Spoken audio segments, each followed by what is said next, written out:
Hi, this is JB Lennox and welcome back to my channel. And this is part 2 of us making some Pollo de Chile verde. And it is an HEB pre-seasoned product. So we have our chicken, it is already done. Now that it's already finished, it kind of got more of a brown kind of a tone. And it is sitting here off to the side. And we have our squash that is over here nice and seasoned. And we're gonna give it another minute. And that I put some thyme, some rosemary. I put some Mrs. Dash on it. What else did I use? Let me see. Oh my goodness. Some basil leaves and some lemon pepper on the squash. And then we just put that on there for like maybe 3 minutes max. We really don't want to lose the vitamins and the nutrients that the squash has, because you boil it out and then it's kind of, you're just eating mush, you know, it's just water. And we want all the vitamins, all those nutrients. We're not trying to boil it all out. So right about now, we're just going to turn it off. I'm going to remove that from the fire, move it over. And we're gonna enjoy all those healthy nutrients and vitamins that all that squash loves to provide us. Yes, and can't wait. And we have the Spanish rice, Mexican rice, whatever you want to call it. Everyone has a different term for it. So we have that sitting on the range right now. It's cooking. Put some 1 can of tomato sauce for 2 cups of water. And I'm using some jasmine rice in that. I added a little bit of lemon pepper into it. And let's see, when it's done, I'm gonna taste it and just kind of see what it's gonna need. Some people like to add salt to it, right? I don't really use salt. Some people have a more saltier taste to their taste buds. I don't. At one point in time I did, but salt's just like kind of really bad for you, and it does cause a lot of swelling. And I just, salt has always been the enemy. I grew up with someone who, I grew up in a household, one of my grandmother, right? My other grandmother, rest her soul, she did not use salt. And early in life, she had made sure she told me that, you know, it causes swelling. And she had lymphedema. Right, a lymphedema, where she would swell up very easily. Her legs would swell up, her feet would swell. And so she just enforced that in my head, like salt is the enemy. So we did not deal with salt at all in the household.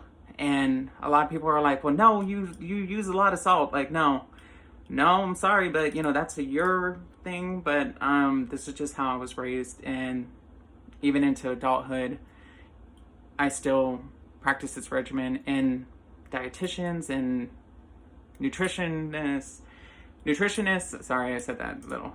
Nutritionists, doctors, they've all agreed that, you know, some salt is okay, but a lot of the things that you eat, consume, fast food restaurants, you'll see a lot of high sodium. A lot of the food that you buy already made, processed food, packaged food, there is a high intake, a very high volume of sodium already in it.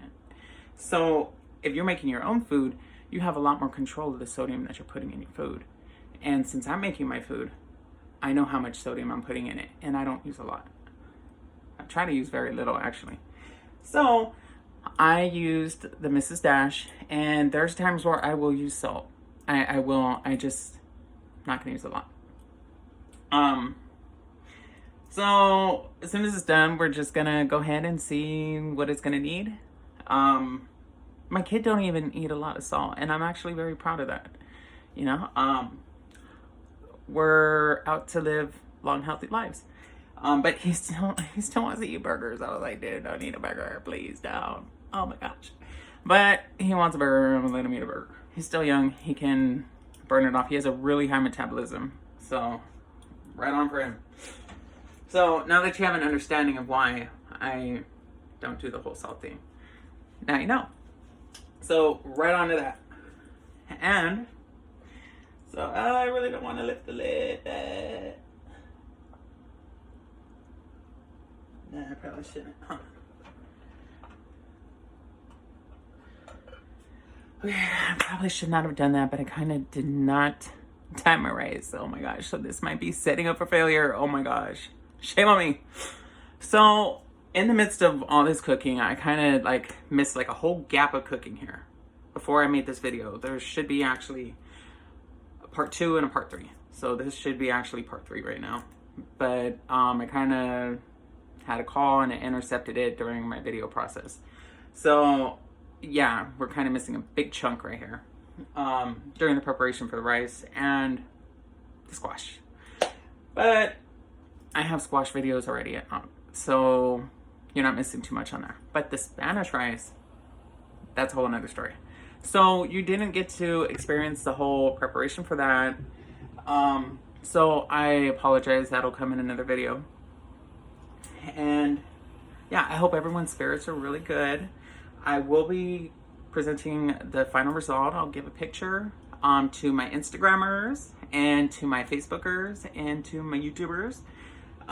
You guys are totally awesome. You rock. Thank you so much. I appreciate all the feedback, the comments. You guys are totally kicking butt, and yeah, I appreciate it.